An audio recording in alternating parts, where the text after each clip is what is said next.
Hello and welcome to another episode of the Popcorn Conspiracy. I'm Dave G, and joining me right now is my co-host. Hello everybody, I'm Kyle. And today we're going to be taking a look at the brand new Venom movie.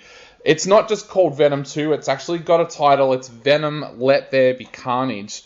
And of course, back in the role of Eddie, the former journalist who's getting his career back on track this time around, is Tom Hardy. And how is he getting his career back on track? Well, he's been given exclusive access to interview a serial killer called Cletus Cassidy, played by Woody Harrelson. Now, Eddie thinks this is going to be a great opportunity to go in, interview Cletus, and people will once again want his work. But the interesting thing is, while Eddie's been having an internal battle with Venom being inside him, when he goes to see Cletus, Venom picks up things on Cletus's wall and in his drawings that Eddie doesn't see, and soon they start to link other murders to Cletus, which in return gets him the death penalty. Now, at the same time, Eddie is really struggling with his relationship with Anne Michelle Williams. It's over. She's got a new boyfriend. He's having this internal battle with Venom as well, where Venom wants to do things that, of course, Eddie doesn't want him to do. There's been attention drawn to them in the past for things that's happened, so Eddie's trying to be careful. And then to top it all off, this whole thing with Cletus explodes to the point where there is soon another symbiont called Carnage on the loose.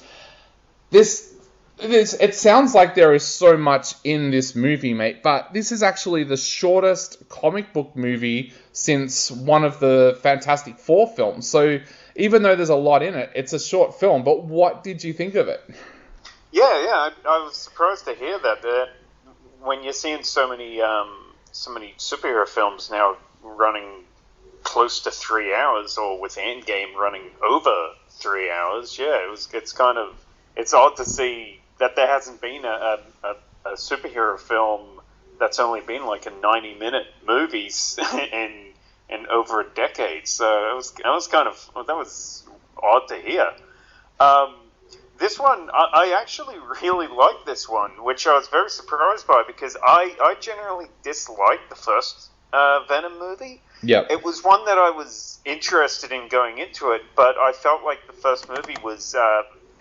it just felt like a movie that should have had a lot more of a darker tone to it, and maybe gone for a harsher rating. Yeah. But it definitely kind of felt like a movie that was cut down.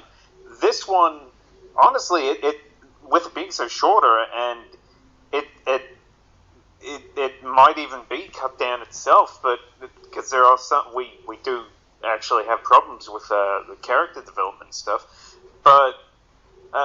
I think that this one, it feels a lot more like it's a lot more suited to its PG-13 rating than the previous film was, and I think that the director Andy Serkis did a much better job, maybe making this movie, making the tone of this movie suit the limited scope of the more family-friendly rating that they were going for. So this one, I think. I feel like I'm kind of on the minority with this one, that I actually really enjoyed this film. What did you think of it, David? Yeah, I thought it was better than the first film. I thought the first film was kind of a waste with the character of Venom. They didn't do what they should have done, because, like you said, he's a pretty dark character, and you're playing around with something pretty dark when you've got this character of Eddie who... In the first movie, let's say, he was suicidal at the start. I know they tried to cover it up as much as they could because they didn't want to bring down the tone of the movie, but he was basically suicidal. And then all of a sudden he gets this psychopathic symbiont inside him, which of course should have been a really, really dark film, but they didn't go there. But I actually felt like this film was darker, even though despite the classification... But I actually think they did such a good job with this film. I was disappointed by its length, because I just felt that there was more to this story, especially with the character of Cletus. This was one time when not only wanted a film to run longer, but I would have loved to have seen this as one of the Marvel TV shows, because I thought they did such a great job setting up this villain, which quite often Marvel don't do. There's a lot of times with their films where villains just seem to come out of nowhere, and like I've always said, DC are great at setting up villains that you remember. Marvel, not so much. Cletus is a character that I'll actually remember, but unfortunately, he only got probably about 80 minutes of screen time. So, yeah, it almost did it so well that I wanted this film to be longer. Yeah, me too. It's kind of it's funny that we were saying this while watching the trailer for Mobius. Yep. That played before this. That we find ourselves kind of being more interested in the Marvel Cinematic Universe movies that are coming out. I find myself being more interested in specifically the ones that are being made by Sony, than the ones that are actually being made, the quote unquote official MCU movies like Shang-Chi and the Eternals and Black Widow. Whereas Mobius, I'm pretty interested in seeing that. I was interested in seeing this Venom movie, and of course Spider-Man. We'll talk about that at another time. But yeah, it just seems like maybe Sony. I just find myself enjoying being more interested in what they deliver as far as the characters go, more than what the is the basic for these kind of superhero films, where you don't care at all about the villains. Whereas in this case, Woody Harrelson was great, and it was just kind of a pity that he didn't really get. There needed to be a lot more build up between him and between the character of Cletus and the character of Eddie, even before Cletus becomes Carnage. Yeah. And then when Cletus becomes Carnage, it's almost like 20 minutes, half an hour later, and the movie's finished. It really, the movie, in the way that some movies that are overly long feel their length, this one feels its shortness. Yeah, and that's what I was thinking. Like, Cletus is a bad enough villain without Carnage. Like, this guy is as a serial killer. Like, they talk about some of the crimes that he has committed. And we should also talk about the fact that there's a second villain here as well, played by Naomi Harris, which is Cletus's girlfriend. And she's almost treated with a little bit of disrespect in this movie, in the sense that she doesn't get to fully flourish because Cletus is such a villain. And I don't know, like, I almost want to see them go and make a Cletus movie in the same way as they made the Joker movie, because and Woody Harrelson plays the role so well that it's an awesome character. And that's why I said I felt like this would have made a really, really good television series if you had Eddie and Venom trying to solve a Seven murder spree, and you had Cletus as the villain, because I was talking about this on the radio show that I do, and we were saying that Cletus is almost into that Hannibal Lecter territory, where it would have made an absolutely awesome television series if it had been Tom Hardy versus Woody Harrelson, with a murder spree thrown in there as well. But yeah, I don't know, like, I just really, really feel that the 90 minutes kind of wasted something really, really special that Marvel had there. Yeah, like the time, maybe even more than the rating. Yeah. Because I think whereas with the last film, I didn't feel that. I can't even remember what the length of the last film was. It probably was closer to a more traditional length. Whereas the last film, the problem with it was the cut down rating. This movie, it got that. It worked as far as the comedy and not being overly gory or violent or anything, but yeah, just the length was what ruined it here, I thought. And it's say, like, Venom is created by Todd McFarlane, who also created Spawn, and yeah, it feels just... they feel like characters that should be treated as much more adult characters, like Deadpool or the Logan was. Yeah. But just overall, I think here the comedy just seemed to work a lot more. I really like the odd couple dynamic that was going on between Eddie Brock and Venom in this film. I think it gave Tom Hardy a lot more like opportunity to play more of a slapstick kind of character than he did in the previous film, and he does usually in other movies. He's playing something very different here than you usually see from Tom Hardy.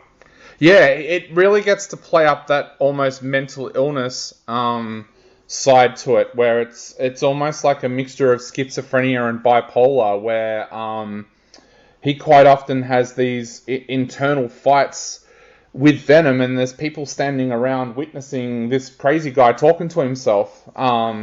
It really did allow Tom Hardy to play with that. And when you read how he filmed a lot of those scenes too, you even feel even more. What he basically did was he recorded all of the lines that Venom says in each scene, and then they put an earpiece in his ear. So when he's reacting, he's actually reacting to the Venom voice, which would be quite difficult because it is him, like it's his voice. So it's such a he's one actor who in the Marvel universe has really had to use some acting range in the role, because he's had to go from this depressed drunk that's thinking about killing himself through to this guy that's suddenly battling this older ego that wants to kill inside him. It is interesting, and I don't want to go into spoiler territory here, but this film, first of all, set up perhaps Eddie and Venom getting a bigger role in the MC universe, and then of course, if you've seen Spider-Man, you will know that that's certainly been what should I say? It's certainly going to happen. From something. Stick around after the credits, everybody. I'm not going to go into a spoiler territory there, but yeah, it was kind of set up at the end of this film that Eddie and Venom were going to play a bigger part, and it's definitely confirmed with Spider-Man. So I think that's going to be interesting to see where it goes, and I'm really excited to see Tom Hardy perhaps getting the opportunity to do more. Although the Spider-Man one, maybe he's not going to, but yeah, it's going to be interesting to see where they go. So yeah. I mean, I know. I seem to remember him being somewhat unhappy with the way that the last film turned out. I seem to remember something from... I can't quote him exactly, but I seem to remember something about him saying that there's like 20, 30 minutes of the movie that's not on the screen. Basically, this film. So... Well, he wrote the story for this one. Yeah, that's it. This movie, he actually has a story by credit, which... So, yeah, it seems to be... he has a lot more input in the way that the direction that the story has gone, and, well, that's great. It gives him a lot more opportunity to show off his range and really to take the character where he wants to take it. I think it was kind of hobbled somewhat by the overall length, though. And in the same way that he had the movie really can show his abilities off. Michelle Williams, sadly, is barely in the film. She's not really a main character, but yeah, I guess it's just weird having Michelle Williams in an actress as high caliber as Michelle Williams in this movie, and yeah, for her to not really have much of a role in the film. Did you feel that way, David? Yeah, I thought both Michelle Williams and Naomi Harris were unfairly done by with this film.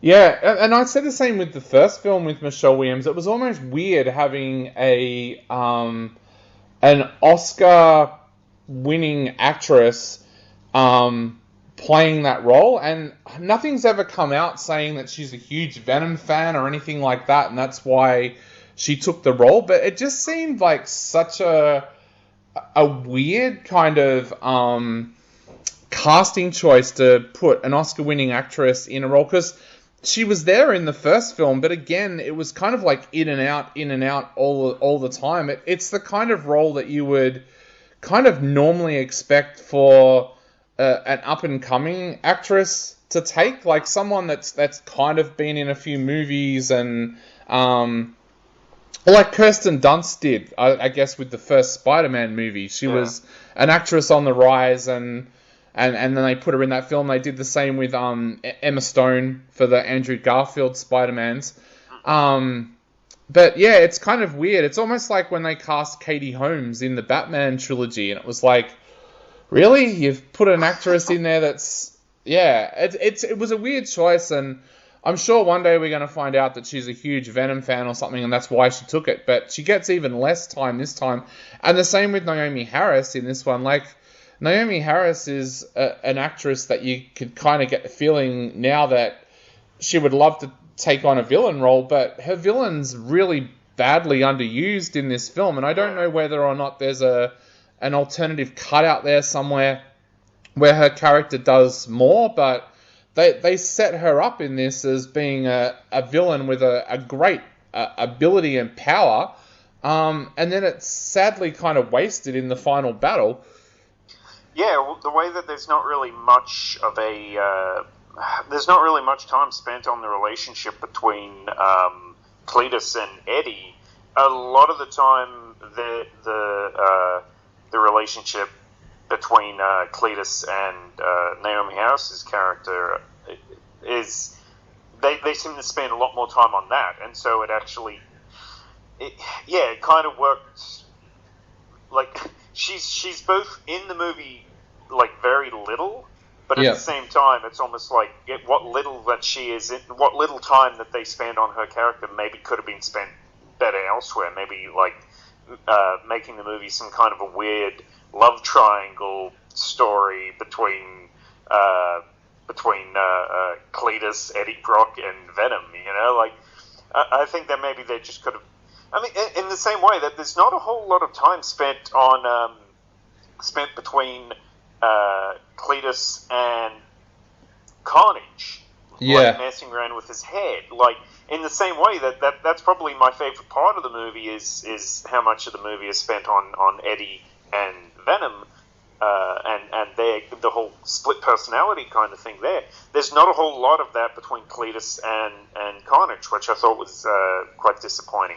Yeah, because it's an interesting dynamic, because you've got Eddie on one hand that's got a symbiont in him, and I guess in a way he doesn't want it there, whereas Cletus is a psychopath and he probably loves having this killing machine inside of him. And I think I would love to have heard more of the conversations between Cletus and Carnage and how that went, because I would imagine it was very, very different to the way that Eddie speaks to Venom. Yeah. Speaking of the action scenes throughout the movie, I thought that the big finale action scene was really great as well. I did like that. Kind of plays out in a church, and a really good set piece action sequence. And I thought that the kind of battling between Carnage and Venom was a lot easier to see what was going on than what was happening in the previous film, whereas it was kind of this weird, I'd say, like Venom, and I can't even remember the name of what the like evil symbiote in that film was, but it was kind of like Venom, who's like this black ink monster battling a slightly lighter color ink monster, and just like in the end, you just couldn't really make out what the hell was going on in the movie. Whereas in this, it sounds so like rudimentary that it's basically, it's a black baddie fighting a red baddie, and so it's easier to see what's going on. But really, that does make all the difference. It does make it a lot easier to see what's going on. And I don't know, I really like the way that all played out. I thought the action scenes were really effective in this. Definitely, yeah. And like all I remember from the first film was they kept on trying to point out, oh no, Venom's only a baby compared to the other one, kind of thing, which is kind of weird in this one because I thought him and Carnage were about the same size. So are they trying to infer that Carnage is also a baby, or is Venom grown? Like it's No, it's something like in the movie. There's a lot. There's something kind of mentioned. Venom mentioned something. Oh, it's a red one. No, like throughout the entire movie, Venom wants to eat things and wants to fight, and then when he actually kind of comes up against Carnage, he's like, oh no, he's a red one, and it kind of like it kind of cows him a little bit, you know? Like he turns chicken because it's a red symbiote. There's something bad about that, but it doesn't really go into detail on I guess the history of their people or their alien species and what exactly that means. Yeah. But, I mean, that was something that was interesting to me, but it didn't really delve into it. So I guess now to sum up, what did you think of this film, and what's your score for this one? Yeah, I'm going to give this one 3.5 out of 5 because I was enjoying it the entire way around. I can see that on paper I should consider this to be a bad movie, but I can't help but think that I enjoyed this a lot more than many other superhero films that are out nowadays. And I don't know, I think a lot of that had to do with just Tom Hardy's performance and Andy Serkis's direction, and I just really enjoyed it a lot more than a lot of other films. So I'm going to give this 3.5 out of 5, but I really do think that the movie's really brought down by its short runtime. Yeah, me too. I think it's a shame. Like I said, I think it's a real shame that they finally have this villain that you kind of want to see how it goes. You've got a great actor in Woody Harrelson playing the part, and then you've got one of the shortest Marvel films that we've ever seen. So yeah, it did feel like it was kind of a waste of a really, really good character. I don't know whether they're planning on doing something down the track with the character or what the plan is there. I know there has been prequels and stuff before, so I'm guessing that's a chance. But I'm going to give this one 3 out of 5. I did think they wasted it. I liked this one more than I did the original film. And I think they're heading in the right direction. And hopefully we will one day get to see a Venom in his true self. I mean, a lot of people have spoken about the fact that Venom is basically a Spider-Man baddie when you go right back to the comics. So, hopefully we see those roots explored at some stage in the MC universe. But that's it for this episode of the Popcorn Conspiracy. Kyle gave Venom Let There Be Carnage 3.5. I gave it 3. Go along, check it out, see what you think. Let us know on socials what you think. For now, I've been Dave G. And I've been Kyle. And we'll be back soon with another episode of the Popcorn Conspiracy.